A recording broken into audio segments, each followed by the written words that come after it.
And that was probably still the most enjoyable or, kind of like most energetic portion of my career that I've ever experienced, because it was my first time being in a startup. And I was like, this is awesome. Like, everyone's working their tail off. The culture there was phenomenal.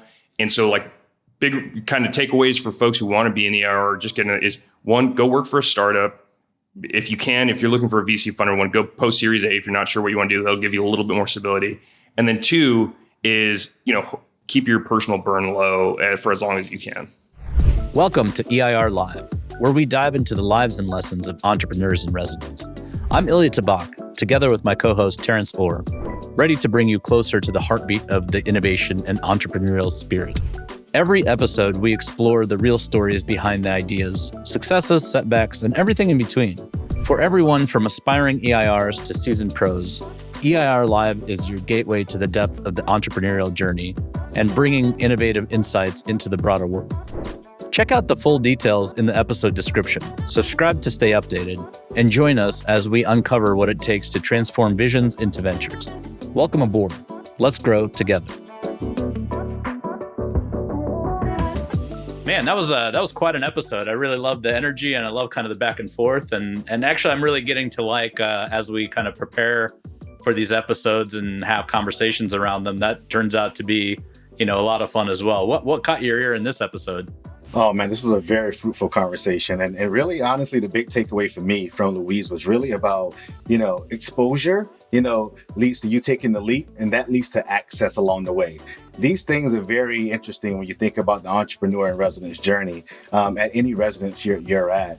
And he talked a lot about that exposure through early mentors and coaches and people who actually, inspired him actually to take the leap at some point and took a shot on him. And that access is paramount when it comes to, thinking about, taking the leap on your own in the wild as an entrepreneur. I needed those mentors and coaches because you don't know what you don't know until you get punched in the face in this journey, right? And Luis' story around being exposed, taking the leap, essentially, and having that access, I think is critical for everybody to listen to and learn.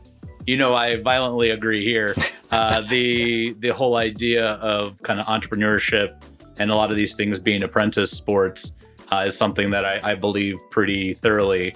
And then I think, one of the things we got into is kind of maintaining optionality and taking advantage of the opportunity. And I think, kind of Luis did that in droves throughout, multiple stops across his career. So I just love the fact that, he showed up, did cool stuff, and kept the people that he was working with super excited and engaged, and, continues to do that. So let's jump into it. I really love this one.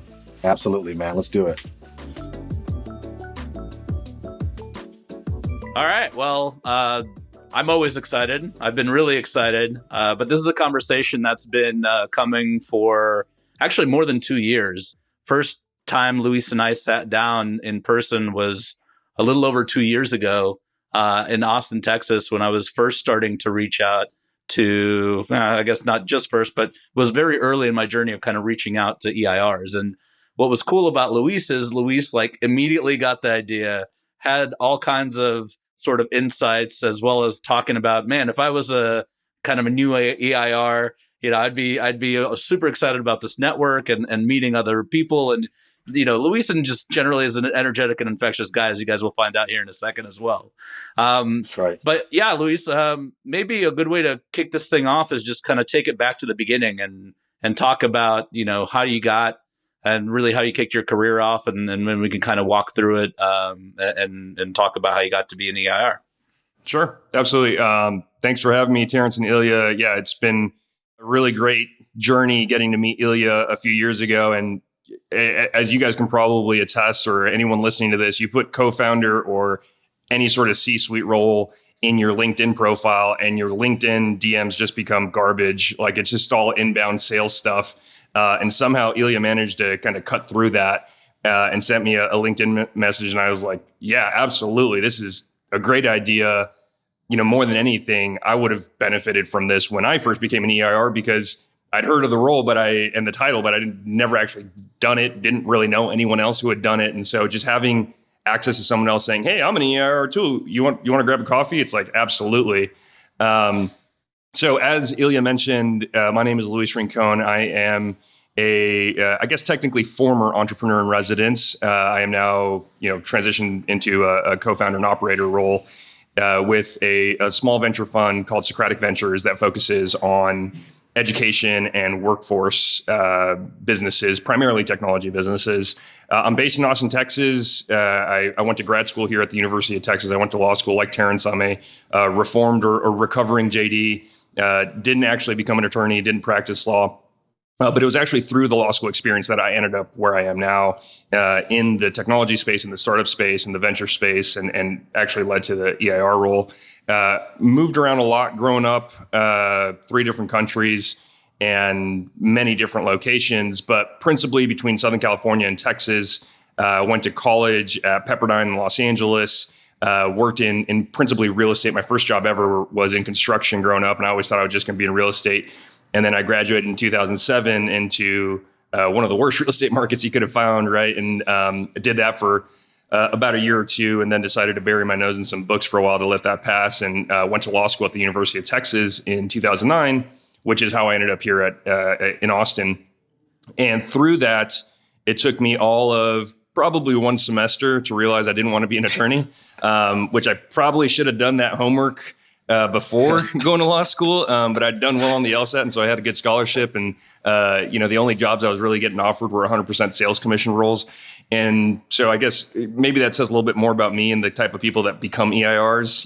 Is sort of like a shoot first, aim later kind of personality. But through that, I got exposed to a course by an alumni of the law school, Adam Dell, who is a multi-exited founder. He's the current founder of a company called Domain Money in New York.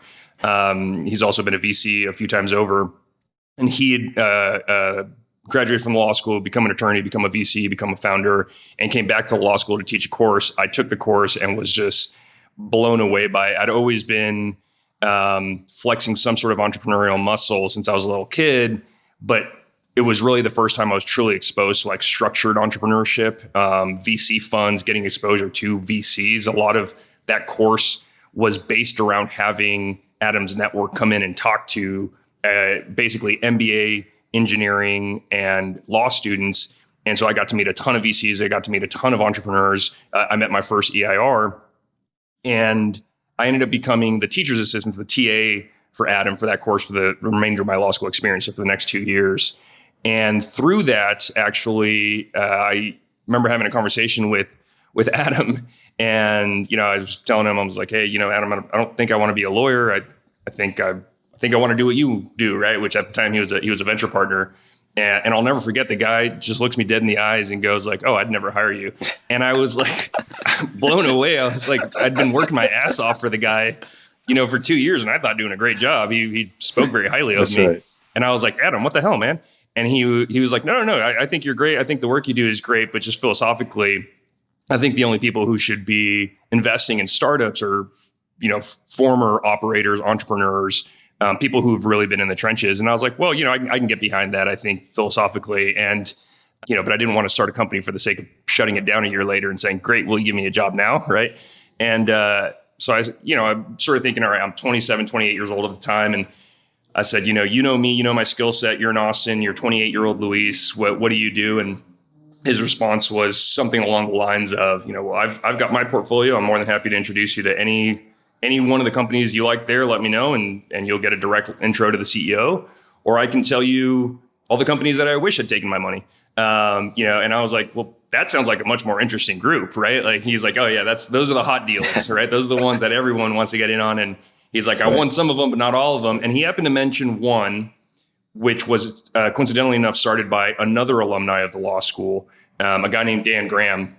And the company was called buildasign.com. It was an e-commerce custom printing solution focused mainly in 2 areas: B2B, so selling signage directly to businesses, and B2C, selling principally like home decor custom print.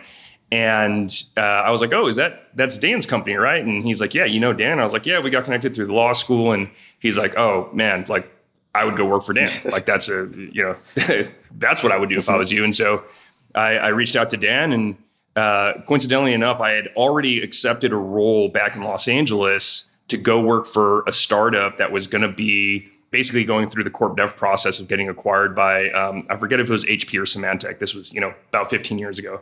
And I met Dan. It was sub revenue 10 million. So it was still in the 7-figure range, not in the 8-figure range.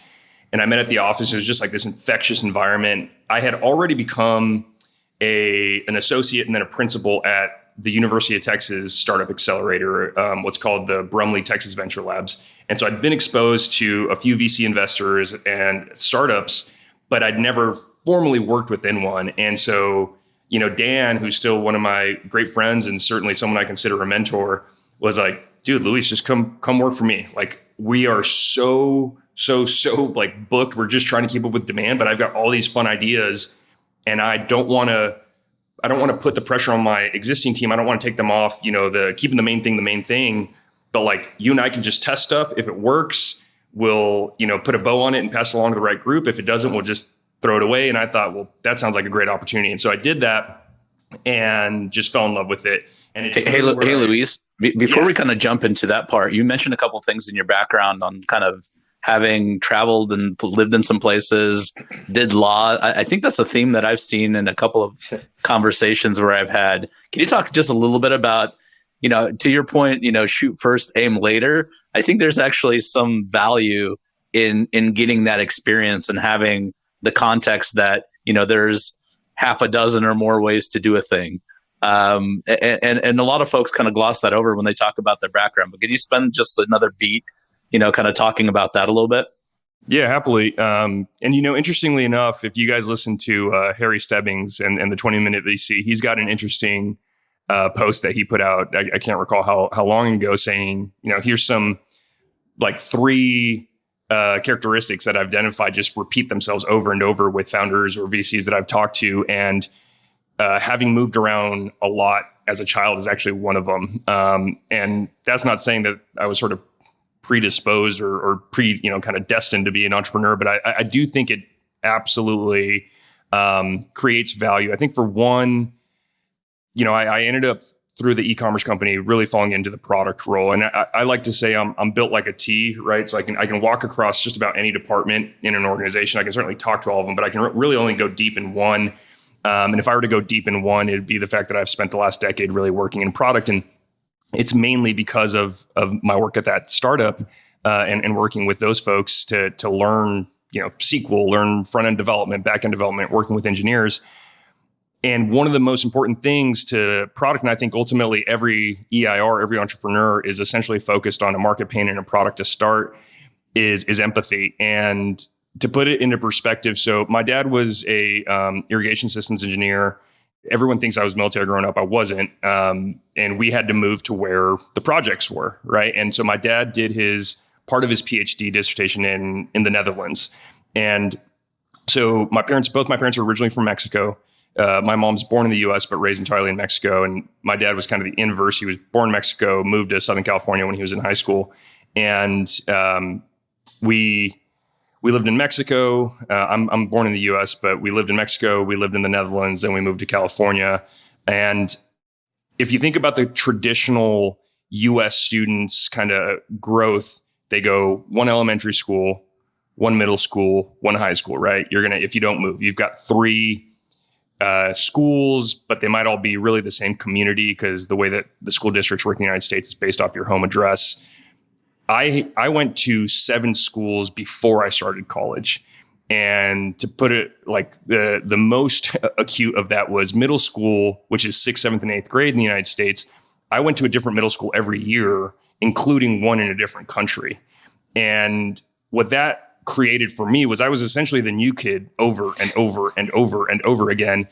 And the reason I think that built up an empathy muscle for me is I was pretty darn dependent on people being nice to me, right? Like that sort of cliche kind of teen movie stuff where a kid walks into the cafeteria with his lunch tray and is just like, where the hell do I sit, right? Like I remember having vivid memories of that, like on the first or second day and just praying somebody would raise their hand and be like, oh, come sit with me, right? And I still remember, in fact, the name of the kids who did, even as far back as 6th grade, because it was so nice. And even if they didn't become my friend long term, like the fact that they just extended an olive branch for that first time around is huge.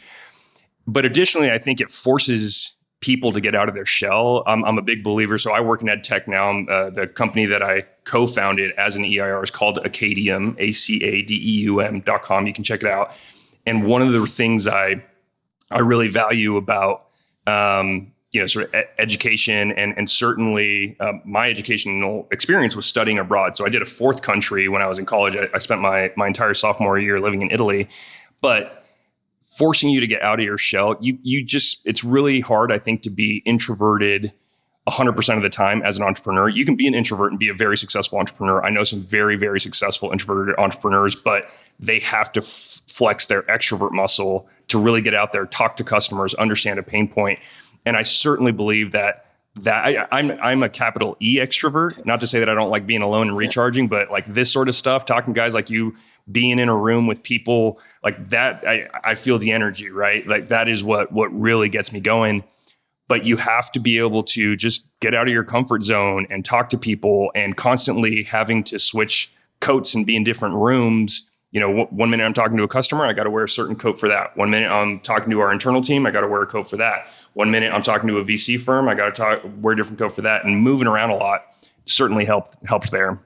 I'm going to pull on this thread a little bit more, okay, Luis, because there's a few things that I love to pull threads and themes. We have these discussions with people like you, and people like you, meaning like builders, serial entrepreneurs, and people who are not afraid to jump out of the plane and figure out how to fly it on the way down, right? And there's a few things you mentioned. One, Ilya already touched on the moving in different countries, which I think creates an adaptable mindset, adaptability, which you need as a skill, as an entrepreneur. And it creates this translator, this ability to switch coats in different rooms and being a translator for different people, right? That's the second thing.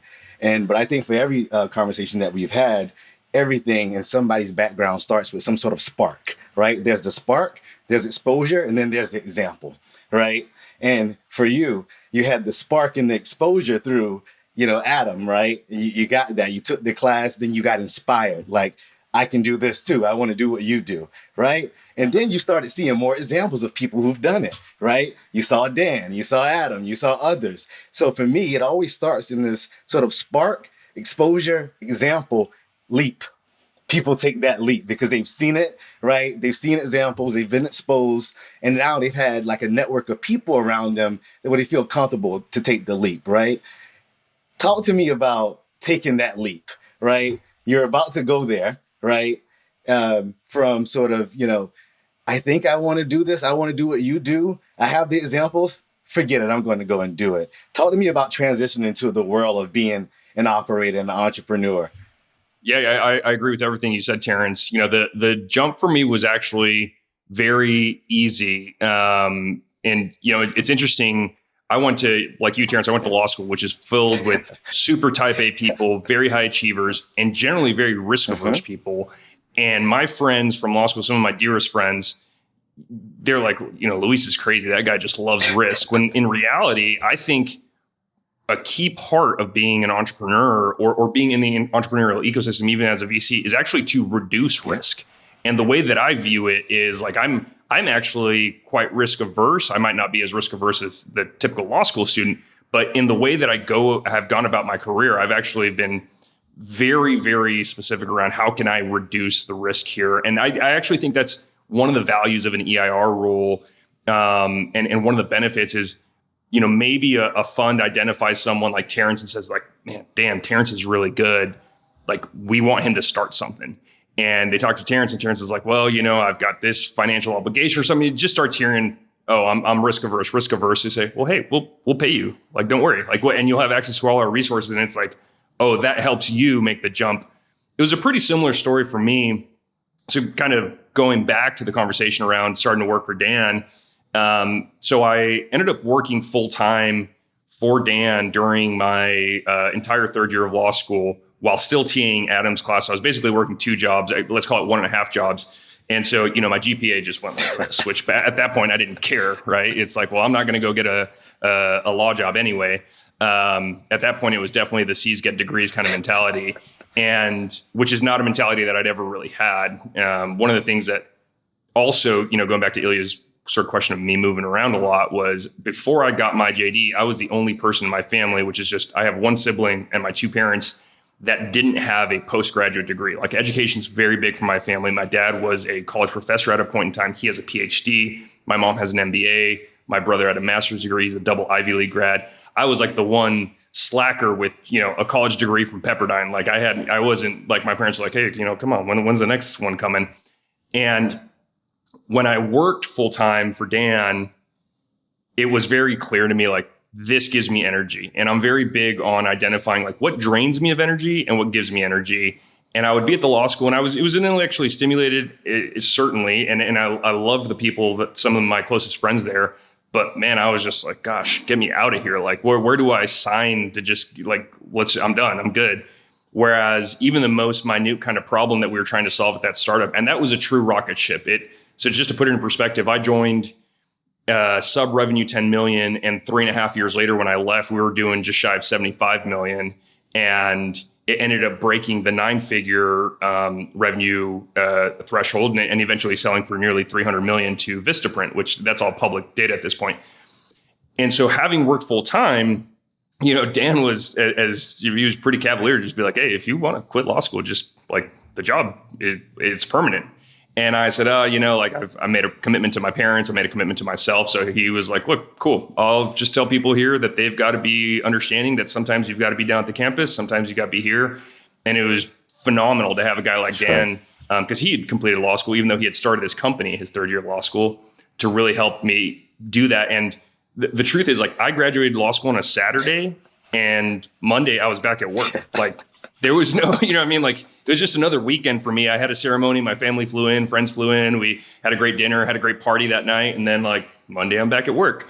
There was no real change. I still went on the bar trip, which is like, for those of you guys who don't know, law school, you basically graduate, you spend 2 months just killing yourself studying for a bar exam. You take the bar exam. And because you haven't seen sunlight in 8 weeks, then you go out on a bar trip is what they call it. You take a trip with your friends who had all been just to let loose.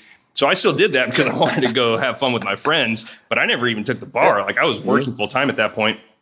And the transition, so there I was jack of all trades again, which has led to me being built like a T. I was working on some things for marketing. I was working on some things. I have, a business degree undergraduate plus a law degree. The CFO there at BuildASign, he's still there. In fact, he was a former Wall Street attorney. And so he and I worked very well together. That we were doing small M&A, kind of like buying up smaller print companies. So I would help him with that. And that's really where I learned the product role. And I remember Dan and the CIO, CMO there, a guy named Jerry, who's still one of my closest friends and also a mentor, came up to me one day and they're like, hey, Luis, we lost a product manager and we want you to take over his products. And I was like, well, what do you mean, guys? And they're like, well, you're going to be the product manager. And my exact response was, I know what product means and I know what manager means. So I can like deduce what they mean together.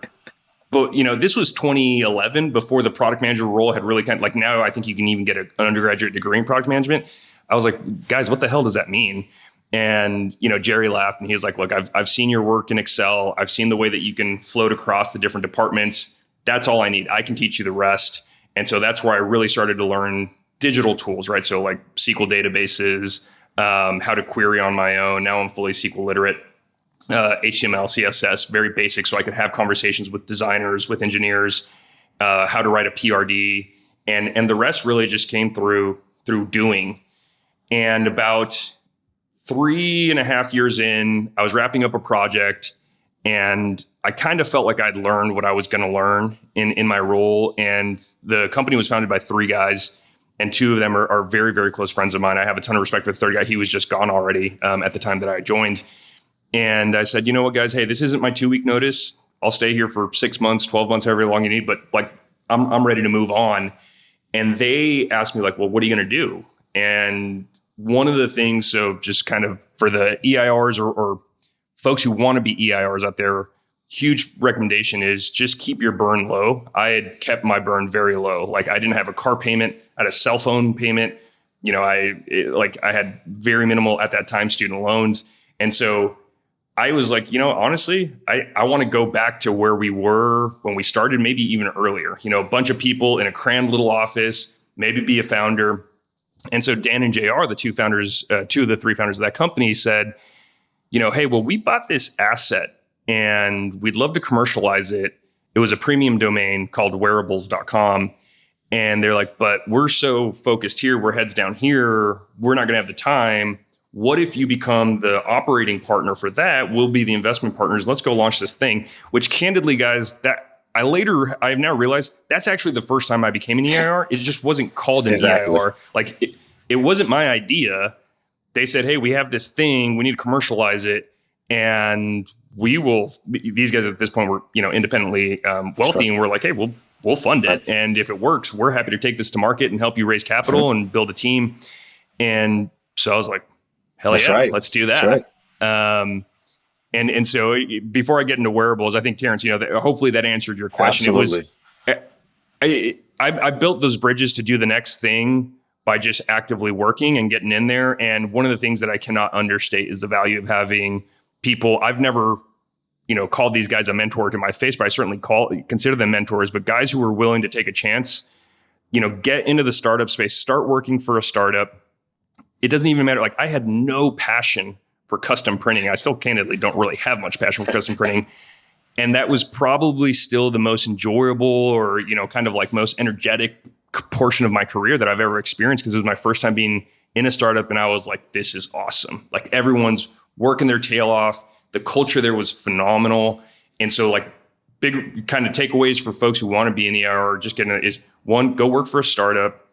If you're looking for a VC funder, one, go post Series A. If you're not sure what you want to do, they'll give you a little bit more stability.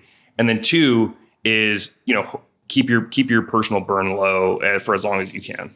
Just quickly to add to that, I always think that I realized maybe a little later than I should in my entrepreneurial journey that entrepreneurship's really an apprentice exercise, and that I met some, awesome entrepreneurs over my entrepreneurial career. And realize that, there's a lot of sort of knowledge, tribal knowledge or whatever that folks had gone through this experience, knew how to deal with these things, but it's just very hard to understand, A, what are these things that you're even needing to learn, and two, then how to sort of think about them. And I think, extending that into sort of the EIR world, there's a lot of sort of ancillary and additional things on top of just pure play entrepreneur skills that are needed to be successful there. And so I think that general, understand that it's an apprentice exercise and really think about who are the masters, how can you get in the room, right? And then that low burn thing, whether it's intentional or unintentional, I had a pretty low burn as well because I had been in academia for so long. And so that was actually really helpful to keep a lot of options open. And so just kind of a strong second to that, Luis. And I want to layer on top of that as well, because Luis said a few things that I don't want people to get lost, because becoming an EIR gave me the shot as well to take the leap, right, to become an entrepreneur and do different things. And I didn't know there was such opportunity, right, that, a failed founder without an exit yet, right, could actually go off and do this. And somebody saw value in that, the war wounds, right? The scars that you already had, and knew that you wouldn't make those same mistakes again. And I think that's important. The other thing, so that's access. The other thing is Luis never let off talking about solutions, ever. He talked about pain, market, right? And a risk, right? Literally. This is the thing that I see a lot of first-time founders that I coach. They make a mistake around wanting to idea everything and go to solutions, but they don't know deeply the pain that they're trying to solve, right? And this process of EIRing, right, in sort of a role of being an EIR, you learn deeply about customer discovery and like discovering customer pain to the point where it's acute, it's widespread, it's emotional. It's something that you can go off and build on top of or build a business around it. The last thing is risk reduction factory, right? I consider all startups to be a risk reduction factory. And I think there's something about, whether you're type A or you've gone to law school or not, there's something intuitive about graduating from a law program in school and learning how to control risk, okay? Like making sure you stay out of jail, but you control risk enough that way you can break the rules and actually build something, that's viable. And I think it's a skill that very few people have out of the gate in their first entrepreneur experience, that I see a lot of people who've gone to law school and graduated with a JD or any law degree, frankly, they understand the process of controlling risk, right? And I think that's a very, very important point that I don't want to get lost, in all the incredible things that you just said. Well, yeah. So a couple of things, one, Terence, I firmly agree about reducing risk and sort of the legal training there. Law school, unfortunately, in my opinion, in the United States doesn't actually teach you how to become a lawyer. It does teach you how to think very, very critically. Yes. I actually think it's a shame that not all law programs in the United States, by, let's say, the Bar Association or any accrediting body, don't actually require you to graduate with your license, right? I think that's one sort of opportunity for the legal education community. But my property law professor summed up, for those of you thinking to go to law school, this is, besides learning how to think really critically and building a great network, he summed up law school perfectly for me. Two things: never miss a golden opportunity to shut the hell up, and always get it in writing. Like that's what you learn, right? Like that's right. That's what law school, that's what a good lawyer will teach you. Right. I think secondly, Ilya, going back to your point, and you used a word that's actually one of my favorite words in the world, which is optionality. I actually tried to buy the domain optionality.com, not because I have an idea for what I do with it. I just really love that word and I want to own it. It's allowing yourself to have multiple opportunities, multiple different avenues where you can go. I think a lot of people, not just people who are prone to entrepreneurship, hate the feeling of being stuck, right? And so what is the opposite of being stuck? It's always having options. So that word optionality is something that I take very seriously. But there is a way that anyone can, I think, really increase their optionality, right? And it starts with you got to get out there. You got to build a network, find out where you can add value. I took unequivocally the lowest paying full-time job coming out of law school compared to my friends, right? And they're all still making a lot more money than me, by the way. So if money is your motivating factor, like don't listen to me on this, at least not from a salary perspective. I think as entrepreneurs, we're all driven to that kind of asymmetrical outcome where it's just all of a sudden there's an exit and then you don't have to worry about the salary. But it's creating an opportunity for yourself through maybe taking a lower salary, but going to a place where you're going to learn a lot. Dan, for example, he funded Wearables. And then when I started Acadeum, he's now an investor in Acadeum, right? And he gave me my first job in the startup world. And JR has also been very important in that. And by the way, so the first time I actually got the title of entrepreneur in residence, it's through my now co-founder at Acadeum, Josh Pierce. He's the founder of Socratic Ventures. And he and I had met volunteering for an education nonprofit that put on basically business hackathons, not like tech hackathons, but business hackathons called 3-Day Startup. And it was specific to universities. And he and I met at the Texas A&M program and just became good friends. And so he was off building his fund and working with different companies in his portfolio. I was still at Build-A-Sign. We would meet up for beers and have conversations. And hey, here's the problems I'm facing. How are you? Here's how I'm thinking about it. Please tear this apart, and vice versa. And that was very useful for me. He was one of the guys that I went to a lot when I was building Wearables. And so when we decided to wind down Wearables, which was about 2 years into the journey, and we still had money in the bank, but it was just every test we had run had said, going back, Terence, to your word, we were iterating quickly and trying to figure out what the right model was. And there's a great quote, and I don't want to misattribute it to someone, so I don't exactly remember who it came from, but being wrong on the timing of a market is still being wrong on a market. And that's where I think we were with wearable tech. We launched this before the Apple Watch had even come out, as an example. And we just couldn't scale revenue to anything meaningful. I like to say wearables.com was really good at getting press and really bad at generating revenue. I was on Fox News. I was on CNBC. We made the cover of USA Today. I was getting invited to, because, Terence, SEO, people would just search, media outlets would be like, oh, what is wearable? Wearable tech? Wearables.com. Oh, who's this guy, Luis? He's the CEO. Let's call him. And they would reach out to me. Sure, let's do this. And of course, we had a hired PR group too, which did a lot of great work as well. But when we wound that down, Josh was one of the first guys that I reached out to, and amidst other people, just to let them know, hey, I'm going to be available. I'm going to go take a 2-3 month break because I need to breathe. But anybody working on anything interesting? And he was the one who had come up with this concept for what is now Acadeum, which, if you guys are unfamiliar with Acadeum, we're a B2B marketplace in higher education.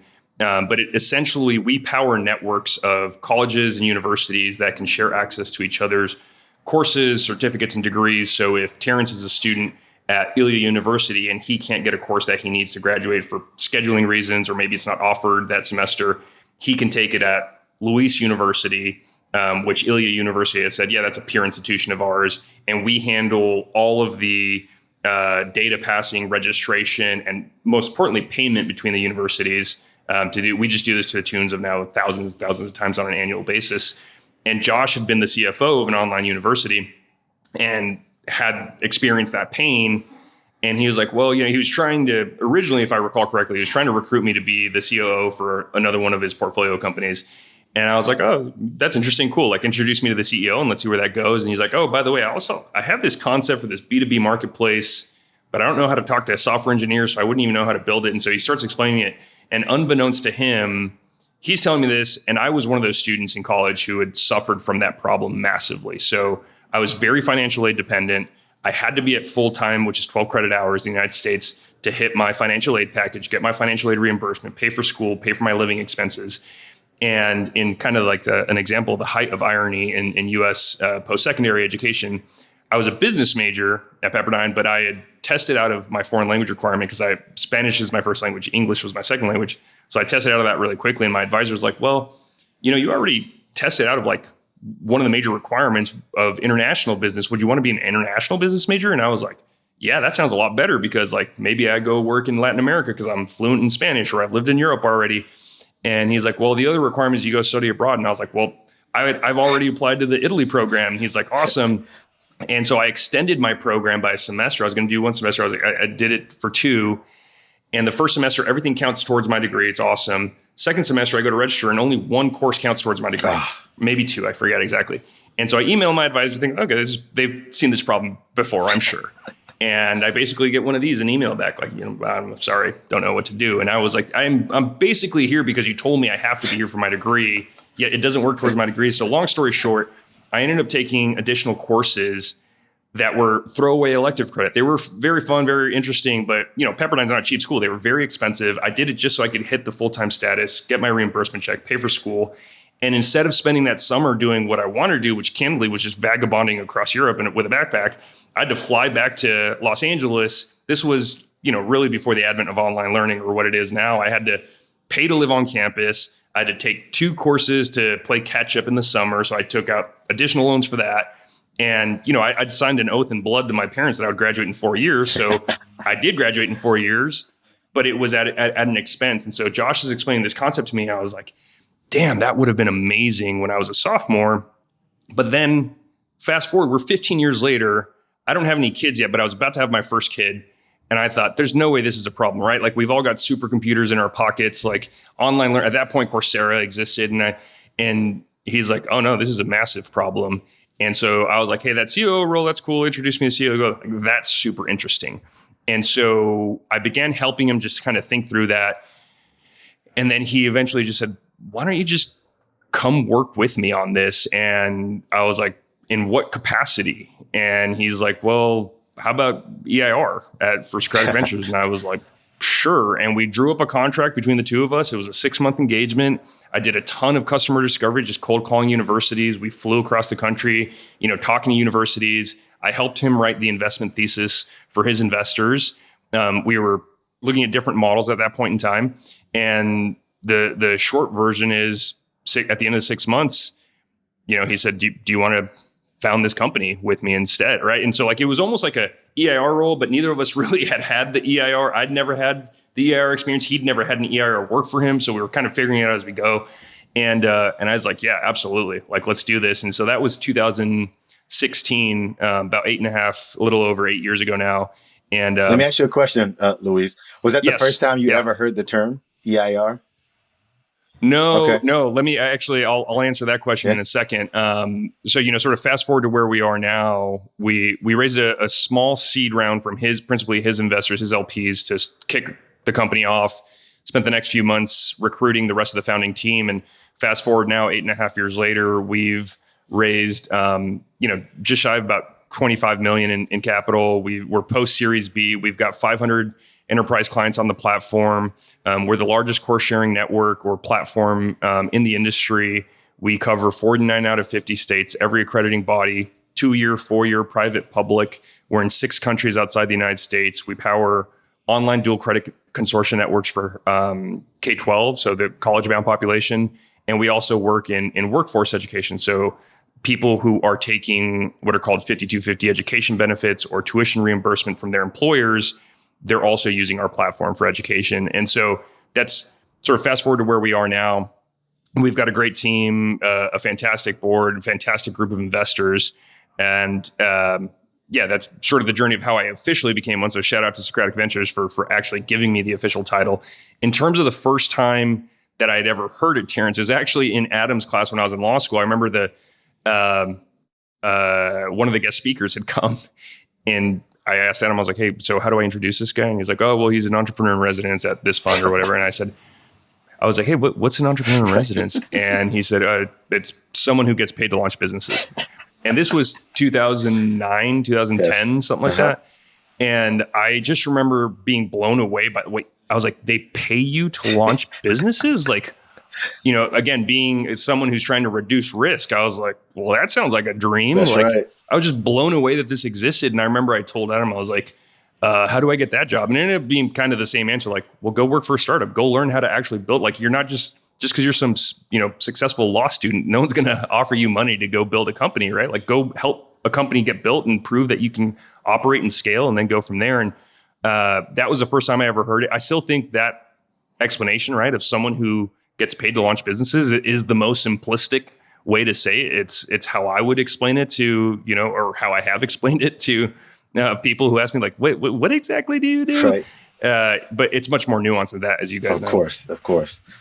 I'll give it over to you, man. Yeah, no, it's interesting. So this is kind of digging into, I've actually thought a lot about this question of how to explain it, partially because my fiance and my family make fun of me. And so I, have tried to explain it in a couple of different ways. I found it sort of helpful to differentiate between kind of the vertical entrepreneur in residence. So somebody whose job it is to run a business line, spin one out, start something up. And then somebody kind of more like myself who's translating some of that innovation and entrepreneurial expertise and finding opportunities to sort of expand the broader team and the capabilities of the organization. I think at the end of the day, the goal is the same, right? You have to create value and you have to do new things to actually make money and sort of continue to be competitive in a tumultuous marketplace. And so those are all important. But I've sort of, when I explain it, I think about the, translating relevant experience into a new context. And then depending kind of who I'm talking to, I expand it or whatnot. How would you expand it or explain it to, say, your grandma or your family? Because that's one where I've had, I've talked to a bunch of folks about it, and I haven't seen the settled, here's what it is. Yeah, and Ken, I think that's one of the beauties of the EIR role is that one of the things that I see happening is actually some form of standardization. We've already started to see that in venture studios. Like, venture studios didn't really exist when I got into VCs and startups. Now there's some groups that are exclusively venture studios, but in terms of the EIR role, I still think the most simplistic way, and certainly the way that I've explained to people, is like, oh, well, I work for investor groups who want to launch new businesses. I help them launch new businesses. Oh, okay, cool. I understand that. But the more nuanced way, I think, so one, we need to, it's not just sort of the verticalized EIR, like you mentioned, Ilya. There's also the executive in residence, which is called an EIR, or the entrepreneur in residence. And then there's the fact that some can operate at a fund, an investment fund. And the goal there is to spin up a net new venture that can hopefully raise capital on its own, or at the very least be, self-sustaining from a cash flow standpoint. And then there's the kind of corporate innovation EIR, which I've not yet been. I have a question for you on that, Ilya, at the end, and you as well, Terence. And that one's a little different, right? Because a lot of times the corporate EIR isn't necessarily going to get equity ownership in whatever new venture it is, but in the fund model, they absolutely are. And so I think generally how I would explain the more nuanced role is, one, it is an experienced entrepreneur or executive, let's call them an operator, sure, who is temporarily embedded within an organization, whether that be an investment firm, corporation, it could be a university, right? There's academic EIRs, as Terence just let us know before we started recording. Apparently there's trust in estates EIRs now, right? But whatever that organization is, their responsibility as an EIR is to identify market opportunities for new business ventures or to help accelerate the growth of existing ventures or existing business units through innovation. And part of that process, absolutely, Ilya, is what you're talking about, is translating, well, here's what it's coming at.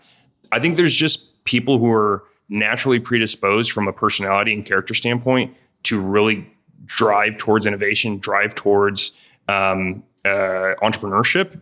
And by the way, I'm not saying they're the best, right? Like, you need very good operators. And I've certainly benefited from having people who say, oh no, I don't want risk. But once you guys stabilize, once you guys are Series B, Series A, like, I'll go work there. That sounds awesome. And we need those people, the yin to the yang, right? But to start off, you need those folks who are really entrepreneurially driven. So generally, you're brought in to either incubate new ideas, maybe even mentor other operators, executives internally who, hey, we know we need to innovate. We just don't really know how. And then navigate the specific business challenges after that. I really like how you've gone through, what I end up explaining to people a lot, which is your role as a entrepreneur or ex in residence. And your ex could be anything. It can be an executive in residence, an operator in residence, a founder in residence, operator in residence. I know people who've held all those titles, and they've been doing something similar or very different depending on what their residence is, right? Some people's residence is a law firm. Some people's residence is a museum, those people, we'll try to get them on the pod later on. Some people's residence is a trust and a state. Some people's residence is a family office. It's a university. So many that I've seen EIRs across the spectrum. And that in some places, they actually pair EIRs with an FIR, right? They're actually not the same sort of role, right? It's an operator in residence with a founder in residence, or an entrepreneur in residence with a founder in residence. And they see those roles very differently. And that's just in the context of thinking about North America. Don't get me started talking about like Europe and Asia and other parts of the world where, the EIR could be called a venture builder, and that's seen as more acceptable, and so on and so forth. So I think it's important for people to understand that your residence will sometimes dictate what you do, as the person that's in a residence at that organization. Anything to add to that, Ilya? No, I mean, I think what's cool is we sort of laid a little bit of the surface of what's possible. I think at the very basic level, even to Luis's point, where a lot of the time you sort of know what the secret sauce of the person is, and you know what the need for the organization is, and you don't try to do too much structure, because I've seen some folks say, we need an EIR, here are the job requirements for the EIR, here's exactly what they do, and they have like no idea what the differentiating, like what this person brings to the table, and how it could help. And so I think that's pretty cool, to sort of say, secret sauce meets need. And then last thing I've kind of realized a little bit is you normally have to reskill a little bit, not in like the founder operator role, because, whether you're doing it with a partner or without, that's a lot more similar than not. But in like a corporate innovation setting, there's a lot of, soft power and influence and other things that you have to sort of do. And that's not necessarily everybody's background. But I think that's good. I think what's fun to think about is, how does that role evolve and what happens? And there's just a lot of different ways that it can kind of develop. But what are we actually chatted a little bit before we started recording here, that there's a lot of opportunities of transferring expertise as, kind of markets and business models and things like that are evolving. Maybe Luis, I'll toss it back over to you to sort of talk about some of the things you're excited about and kind of what EIRs could do and how the role could evolve. Yeah, absolutely. So in terms of how I see this space evolving, I would start with more definition, but I want to be careful with that because, again, one of the beauties of the EIR role, and I think why people like the two of you and myself and candidly just entrepreneurs are drawn to it, is it's not rigid. It allows you a certain amount of opportunity to operate in the gray. But I do think we are starting to see more definition, and we would benefit from seeing even a little further definition. And it still feels a little bit like the Wild Wild West. Like Ilya, as I mentioned, when you reached out to me, I was like, Yes, absolutely. And I can't tell you how many times people had asked me, like, so how did you become an EIR? How do I become an EIR? And I just gave the same response that I give, like, go work at a startup and go get exposed to investors, prove to those investors that you can bring value, and then candidly just hope that they tap you on the shoulder. And I'm like, man, that's a poor way to go about giving advice on career, right? Like, I just got to hope someone taps me on the shoulder. And so I think, what you guys are building here in terms of community is part of that definition, right? I saw this early on, right after the 2010, 2011 era where I became a product manager. When Dan and Jerry told me to become a product, you will become a product manager. I said, well, can you introduce me to other product managers? And like, well, yeah, the guys here. And I'm like, no, not at our company, because I know what they do. I want people outside. And Dan was like, just name a company in Austin, a startup, and I'll email the CEO. And so I was like, well, here's 3 that I think are cool. He emailed the CEO. The CEO said, oh yeah, sure. Here's Terence. Here's Ilya. Like, they're our senior product manager. And I went and offered to buy these people coffee. And I was like, so how do you do it? And why are you doing it that way? And now you can take certificates online on how to be a product manager. That just didn't exist back then, right? And let alone AI can help you write, as a co-pilot, like PRDs now, product requirement docs, right? But like back then it didn't exist. I think we're going to start seeing more definition in the EIR role. I think an example is there's huge value in what I'll call like corporate innovation partners. And that is almost like going back to your point of verticalize, Ilya, if you can, as a fund or as an EIR, say, you know what, we believe that in this industry, there's going to be massive opportunity over the next 10 to 20 years. But we're not quite sure where or what or how, but we want to go fish in that pond. Creating a council that allows you to ask them questions like, what are your current pain points? Like, why are you guys doing it this way? Because again, a lot of the time, these are people who A, don't really know technology, or B, don't know innovation, or maybe C, don't know both, right? And if you can say, oh, hey, cool, what if we just offer you a title? Terence is a senior vice president of whatever at Corporation X. And you say, look, we're going to offer you an advisory role at Rincon Ventures. And your job is really just to accept coffees every now and then, or maybe hop on some Zooms with Ilya, who's our EIR. And we've tapped Ilya with saying, look, the industry of Corporation X, we want you to help us build something there. And we've got Terence alongside, Susan and Amy and Jack, who are part of this innovation council, and you can start interviewing them. We've already started to see this happen with a few funds that have built corporate innovation councils. I think the good ones are not, they're not just providing lip service to that. They're like, yeah, look at all our corporate innovation councils. Like, no, like actually we build alongside them to the point where those are your MVP customers. They will say, look, we'll sign LOIs, non-binding LOIs, that if this product exists, we're willing to test it out, right? So I think that's one evolution. I think additionally, AI's impact, artificial intelligence, and I know that can be somewhat of a buzzword, but yeah, it's not to me something, it's genuine, like it's real. I'm sure all of us have been using some form of AI over the last at least 6 months, if not 12 months. I began messing around, I think like most people, when ChatGPT came out, and we were all blown away by it. And now I use it on a daily basis, multiple times a day, to help me with my work, right? Well, I think it cannot be understated as how it works towards innovation, right? So at the very least, having improved data-driven decisions. One of the things that I love the most about generative AI and the way that I use it is to just help me brainstorm. And sometimes I have a nugget of an idea, like for a panel I'm going to be on, or a concept I want to propose. And one of my favorite prompts is to basically ask it to tear apart my concept.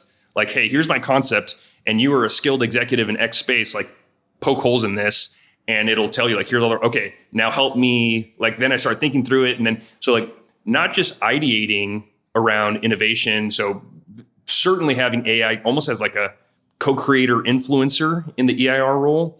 But I think also one of the areas where I think funds or corporations or both are going to be able to distinguish themselves is in proprietary data sets. So as we know with AI, machine learning, bad data in, bad output, good Absolutely. data in, good output, great data, proprietary data that not everybody can get in, hopefully the better results, right? And so I think there's an opportunity. We've heard, for example, that Andreessen Horowitz has been buying up GPUs as a means to get them to win deals in the AI space. Hey, Terence, Ilya, you guys are an AI startup. We've got a whole stash of GPUs. We'll give you access to them at a discounted rate. But also, what if funds or corporations start saying, well, wait a second, we have the biggest proprietary database around X. It might not be super clean, but if we combine it with other organizations, then all of a sudden having access to that proprietary data certainly is a value. And I think that's just a couple of ways that I think AI is going to massively influence the way that EIRs work and develop concepts. And then lastly, I'll say one other thing is, and this is one of my hopes for the community that you guys are building, and that I hope to be a positive contributor to building as well, is getting exposure to other types of EIRs. I will tell you is I've met very few EIRs, but I've not, so it's very anecdotal, but I've not met a single female EIR as an example. And I'm sure the three of us here have worked with some world-class female operators, entrepreneurs. I'm like, well, wait a second. Like, if I had a fund, if I had $100 million, like I'd go tap Megan Absolutely. or text Sarah, or and say like, you should be an EIR. So I'm sure they're out there. I just haven't met them, but that's candidly because there's no meetup for EIRs. You guys are starting to build that. Sure. So I hope the evolution will also show, one, there is more people, right? Like I'm a Hispanic EIR. I've not met another Hispanic EIR, but I'm sure they're out there, right? And so it's like one, at the very least, getting exposure to the different kinds of EIRs, and then hopefully bringing in more people into the EIR space and EIR role. I like this a lot, man, because it goes to access, right? I think, education and entrepreneurship was the equalizer for me, right? I came from a small town, right? Nobody was, doing this sort of stuff. I'm a first generation college student. I had no examples. It was sort of a very interesting path, right? For me. And like I said, the EIR role gave me the opportunity, right, to actually take the leap because I couldn't sleep on my friend's couch. I was too old to do that at that time, and so on and so forth, right? So I think that's really important. But I think the other thing is that people are looking for examples of people who look like them, who walked the path that they've walked, and so on and so forth. In every organization I've joined, I've been the first Black entrepreneur in residence, right, for the most part, And that's no knock to the organization or anybody else, but it's like, it would have been nice for me to talk to another EIR who had done this role before in the type of organization like this before, to tell me what landmines I was going to potentially step on and to avoid. And I think that community, that ecosystem, that network is something that I think about constantly. And most people in the ecosystem know me for being an ecosystem builder and wanting to solve sort of this problem. Around, it shouldn't be hard for another EIR to find another one to ask questions to, and today there's no channel, there's no mechanism, right, for them to be able to do that. So I do think, and this advent sort of this explosion of AI into the world of how people perform their role as an entrepreneur in residence and whatever their residence might be, I think is going to be a big deal. With AI, we're seeing the people that we talk to and we do things for as entrepreneurs in residence in my organization, talk about how we bring AI into venture building, right? And we actually have proprietary tools where we have synthetic personas that we can interview doing customer discovery that gets us like 90% of the way there, right? From real interviews that we've done, 200-300 of them for every venture we build, right? That's so it's cool. Just the data is there. We can do AI-based synthesis. We can do things that we couldn't do before, but we need to be able to evolve. And that's important. And I think having a network or organization full of these sort of people with the DNA that will want to pivot and want to evolve is important.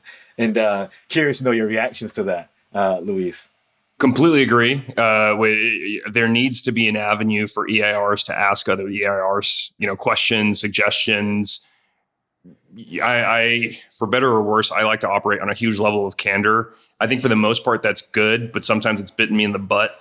Sometimes maybe I can be a little too direct with people, right? Where I should maybe soften the blow a little bit or something. But the ability to just be like, look, for example, with Acadeum, I'd never once operated in the ed tech space. Right. And I got very lucky in that I had a friend in Josh who was like, Dad, don't worry about that. I can teach you education. And, he handed me the BMO report, which essentially became my Bible to learn the industry. And, with the ability to just say, guys, I don't actually know what I'm doing right here, right now. Has somebody else done this? Can you help me? And having a community to say, oh yeah, no, I've done that, right? Like, that's one of the things that I'm most interested in being a member of this community, is being able to, one, ask those questions, because I did ed tech, but I might do, or, ed tech, workforce tech, I might do prop tech next, right? Or I'm not quite sure. And I might be like, hey, guys, who the hell knows what this word means, right? And can you guys help me? I'm trying to figure out something around it. And then additionally on the AI piece, I love what you said, Terence, around, and after the recording here, I want to follow up with you on it around this sort of synthetic customer discovery work. We're also like, and I know, Terence, you and I talked about this a couple of weeks ago. It's a model that I think is really cool, and a group that you and I both know and have talked to is AI Fund, and what they're doing, which for those folks who will listen, that if you're unfamiliar, they're Andrew Ng, who's the founder of Coursera, essentially really one of the creators of what we call MOOCs, massively open online courses, and one of the preeminent machine learning professors, engineers, developers in the world, created this fund. And I'm going to completely simplify what it is, and I'm sure the people at AI Fund will maybe kick me in the shin for making it too simple. But the way that I understood it is they're saying, look, we just know AI is going to have massive disruption on a ton of different industries. So we want to create a fund around identifying opportunities, market opportunities, by applying AI into a venture, into an industry. Like, that's it. They're almost like industry agnostic, but they just say, like, what is an opportunity for AI in X industry, in Y industry, in Z industry? And if it's not AI first or AI specific, they don't operate there, right? And that to me shows, I've not seen another fund get launched that is just around, hey, we're just going to do application of this technology into this vertical. It's typically, we're going to do an application of technology. Like, if you guys have heard of Fifth Wall Ventures, they do some really cool stuff of just saying, like, look, the real estate sector is super lagging on technology. We know technology. What if we created a fund that helps technology get into the real estate sector in different verticals, right? But that's technology broadly. That's right. This is just AI, right? It's not like anyone said, hey, we're just going to do quantum computing and then we're just going to apply it to every industry, or we're going to do, blockchain or cryptocurrency and just apply it to every, at least I haven't seen those. They might exist. So, no offense meant to those organizations that do exist, but it's the first time where I firmly agree, by the way, I think it's a fantastic model that the AI Fund group is taking, which is just say, massively disruptive technology, let's go apply it to different industries, and some of these are going to hit. I think AI is, again, going back to my prior statement, Terence, dovetailing with what you said, I just think its impact cannot be understated. That's awesome. We've taken a few minutes longer than we typically take for these conversations, but mostly because everybody was excited and there's a lot of background and things like that to cover. We always do like to ask. We sort of were just digging in on what does the kind of EIR network look like and how can be helpful to what you're working on. So we'll ask that question, and then also it's always helpful to sort of think through how can our listeners kind of connect and follow your work, Luis. So maybe if we can button up those two, I think otherwise, we've covered a lot of ground, and look forward to sort of doing the live session afterwards, because I know there's going to be a lot of both questions, and we'll go through and grab links to a lot of the things that we talked about as far as, kind of AI Fund and some of the other models that we covered. So we'll be sure to sort of grab that from the conversation as well. Yeah, absolutely. So in terms of, what I want to make sure I got the questions correct. So one, what can the what am I looking to get out of the EIR network, EIR Live? And then secondly is how can folks keep in touch with me? So one, on the EIR network, so I have a joke when people like ask me like, oh, well, what do you do? I like to say, like, I'm a startup masochist. This is my third startup, second as a founder, third as an operator. And for those people who have been in a startup, they know, like, 2 years it's like dog years, right? Like 2 years in a startup is like, 14 years in a regular corporate role. And I've only ever worked one true corporate role, but I can certainly attest to that. So, if nothing else, maybe we call it like Masochists Anonymous, like an AA group where we can all get together and just vent about what we're trying to build. But generally, I think, Terence and I have talked about like what he was looking for, what I was looking for in the community. That's still very real. Professional learning and development. And I don't mean that just in like the sense of like, here's an official certificate that you can take to prove that you EIR, which by the way, I love certificates. I just finished another one on AI, by the way. So it's not knocking the certification space, but it's just the ability to Q&A with people who have been vetted as having been there before, right? And one of the things that I don't have a good answer for, Terence and Ilya, but I'd love to help you guys think through it and help the community think through is how do we ensure that there is a hurdle to get into the group so that we've all been there, but then additionally, how do we help more people get into this space? And at the very least, I think creating awareness through things like the podcast will help. But for folks who are wanting to become an EIR, I certainly want to help. But where I'm going to derive more value, that's going to derive me more kind of personal fulfillment. But where I'm going to derive more value is going to someone like a Terence or someone like an Ilya who have been an EIR for an extended period of time now and be like, hey guys, I've got this going on. Do you guys, have any resources around it? Do you have any thoughts? Maybe even saying, can I buy you a coffee? Can we hop on Zoom? That level of professional learning and development. And then certainly I think opportunity sharing. What's interesting is I'm a 2-time founder and neither time has the initial concept been my idea. I actually personally devalue, not entirely, but I don't overvalue industry specific experience and having the idea, right? Like people like, oh man, that guy, that girl, they had the $1 million idea. It's like, no, like if you've ever been in a startup, the idea looks like a square when you start and you iterate. And by the end, it looks like a hexagon. And you're like, well, the hexagon has kind of a little bit of a square in there, but it started there and where it evolved. So I'm more concerned, and where I've really spent my time in trying to hone my skills is how can I iterate to help get to the hexagon as fast as possible. And that said, what I do like doing, this goes back to the industry council, kind of corporate innovation group, is surrounding myself with people who are very familiar and hopefully currently in the industry with the pain point that we're trying to solve. There is nothing that will ever beat we can talk about AI all we want. This is the most powerful tool that an entrepreneur has. It's the phone. It's get on the phone with somebody, talk to them who could be a potential customer and get to understand that. As long as you surround yourself, in my opinion, with folks who do know the industry, and you have to make a commitment to ramp up your learning curve as fast as possible in that industry, I would overweigh the ability for someone to be iterative and an entrepreneur than having the idea, right? Like I have buddies who work in real estate because I worked in real estate and construction who don't have the most basic idea of how an app works, of how a website works. But they come to me and say, hey, wouldn't it be cool if if this could happen? And I'm like, well, wait, why do you want it to happen that day? It's like, oh, because we spend like 20 hours a week doing that. I'm like, that is the problem. There you go. Forget about the website. Like that's the problem. Let's talk more about that thing.